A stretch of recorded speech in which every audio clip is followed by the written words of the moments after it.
Bismillahirrahmanirrahim. Assalamualaikum warahmatullahi wabarakatuh. Bertemu lagi dengan saya Erik Suandana.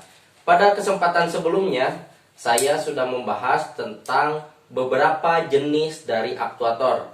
Ada aktuator elektrik dan juga ada aktuator hidrolik.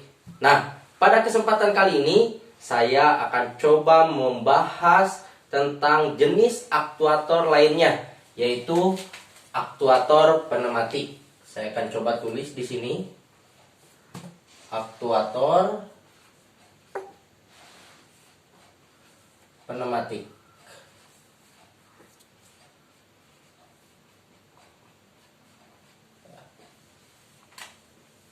Nah, apa itu aktuator pneumatik? Aktuator pneumatik adalah sebuah komponen yang memanfaatkan tenaga dari mampatnya sebuah udara yang dimampatkan untuk menghasilkan kerja, ya.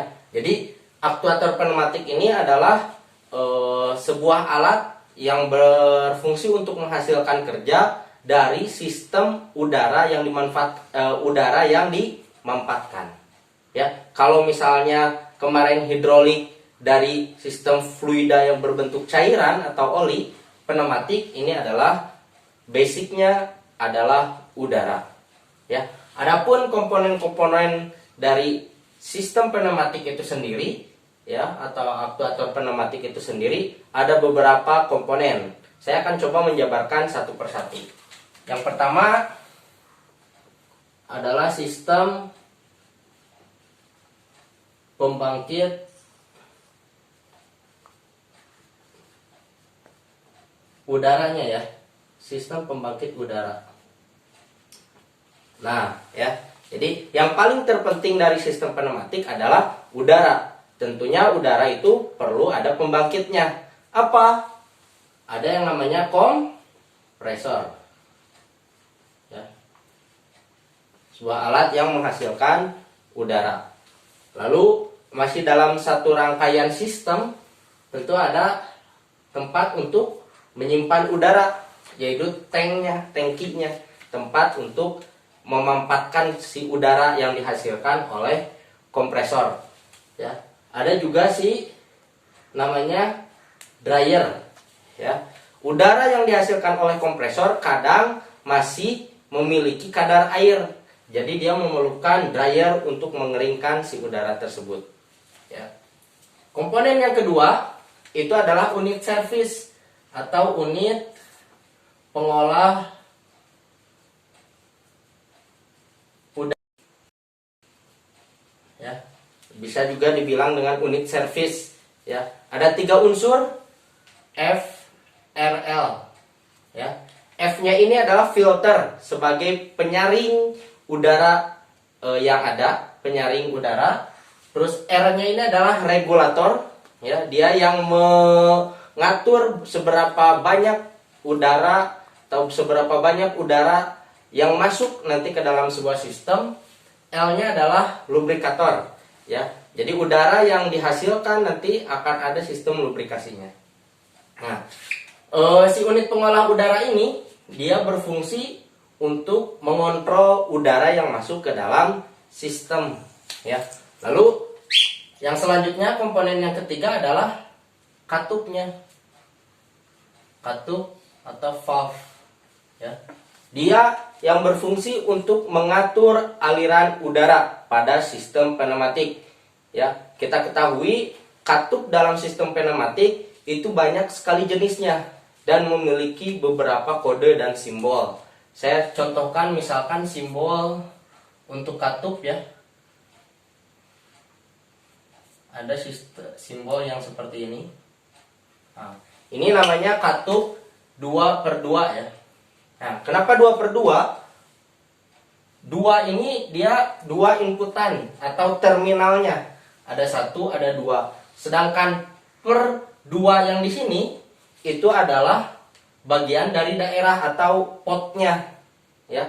Potnya ini ada 2, makanya di sini ada 2 kotak, ya. Kalau misalnya simbolnya ada 3 kotak, berarti 2/3. Nah, seperti itu. Atau simbol yang lain, Nah, ini masih 2 potnya ya. Tapi dia memiliki 3 terminal. 1, 2, 3. Nah, berarti ini katupnya adalah kodenya 3/2. Nah, seperti itu ya untuk jenis katup, penjelasan tentang katup. Nah, komponen selanjutnya ini saya coba dicabang-cabangkan seperti ini saja. Ya. Komponen selanjutnya dari aktuator pneumatik tentu aktuatornya. Nah, aktuator atau aktuator pneumatik ini sering juga disebut dengan silinder pneumatik. Ya. Yang namanya aktuator pneumatik ada 2 jenis. Yang pertama adalah ada yang single acting. Kalau misalnya kita gambarkan single acting, ya simbolnya seperti ini. Ya. Nah, dia biasanya memiliki pegas, sini spring ya. Nah, dan kalau misalnya single acting, dia outputan udaranya hanya 1. Sehingga ketika misalnya udara ini masuk, si silinder akan keluar. Ya. Nah, ketika si udara ini tidak masuk dalam sini, maka silinder atau si aktuator ini akan kembali lagi ke tempatnya karena ada jenis fungsi dari si spring itu sendiri. Ya. Nah, ini yang single aktuator atau single actuating. Single acting. Ini yang kedua adalah double acting. Nah, kalau double acting dia memiliki 2 saluran ke input dan ataupun outputnya, ya. Sehingga ketika misalnya udara ini masuk dalam salah satu inputnya, misalnya dalam masuk ke dalam terminal yang ini, ya, ke lubang yang ini, maka si aktuator atau si silinder dia akan terbuka. Nah, sebaliknya ketika misalnya udara masuk ke dalam sini, dia si aktuator ini akan tertutup. Ya, itu yang membedakan single acting dan double acting, yaitu di inputannya ada yang single, ada yang double. Ya, itu untuk aktuator. Selanjutnya yang namanya sistem pneumatik, dia memerlukan sistem transmisi untuk laju udaranya itu. Maka harus ada sistem pemipaan, ya. Tentunya sistem pemipaan ini dia harus yang kuat, ya, yang kuat, tahan karat. Maka dari itu tadi salah satu fungsi dari dryer ini adalah untuk menghilangkan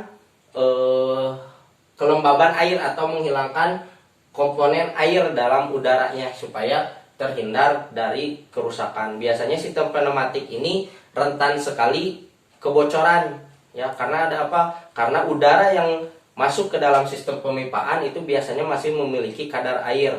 Nah, kalau misalnya seperti itu berarti sistem dryernya yang masih belum berfungsi optimal. Nah, selain kita memperbaiki misalnya ada kebocoran, memperbaiki pemipaan, kita harus juga cek sistem dari pengeringan udara tersebut, ya. Nah, selanjutnya ada juga sensor, ya, sensor dan transducer.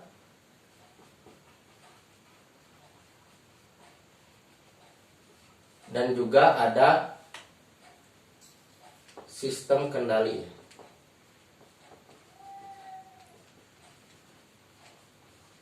Nah, jadi aktuator pneumatik ini memiliki komponen yang biasanya dipakai dalam sebuah industri ada 7.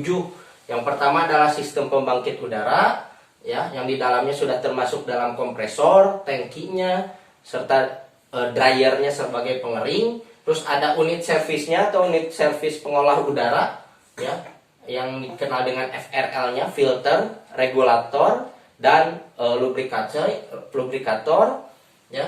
Yang ketiga adalah ada katup dan valve-nya. Keempat ada aktuator sebagai komponen yang berhubungan langsung dengan sistem kerja. Terus sistem pemipaan sebagai landasan sistem transmisi udara tersebut, ya, laju udaranya. Terus ada sensor dan transducer dan juga ada sistem kendali, ya.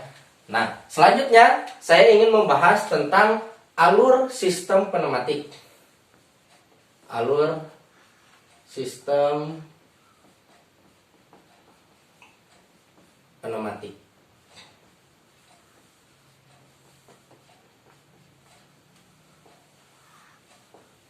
Ya, alur sistem pneumatik ini yang pertama ada catu daya. Ini sini ya. Catu daya atau yang dimaksud dengan power supply-nya ya. Power supply. Nah, dalam hal sistem pneumatik, power supply yang utama adalah tentu tadi apa? Kompresor. Ya. Kompresor. Nah, kompresor ini dilanjutkan dia karena udara sudah hasil, ada sistem satu dayanya yang tadi, maka ada elemen masukannya ya, elemen masukan atau sensornya. Nah, si sensor ini dia yang akan menggerakkan, nanti ada elemen pengolahnya nanti ke sini ya. Nah, bisa berupa push button, bisa berupa tuas, atau bisa juga berupa roller misalnya ya. Nah, si elemen masukan ini dia nanti akan masuk ke elemen pengolah atau prosesornya. Nah, alatnya adalah katup katup pengontrol arahnya ya, arah aliran udaranya untuk bisa akhirnya nanti menggerakkan elemen kerja.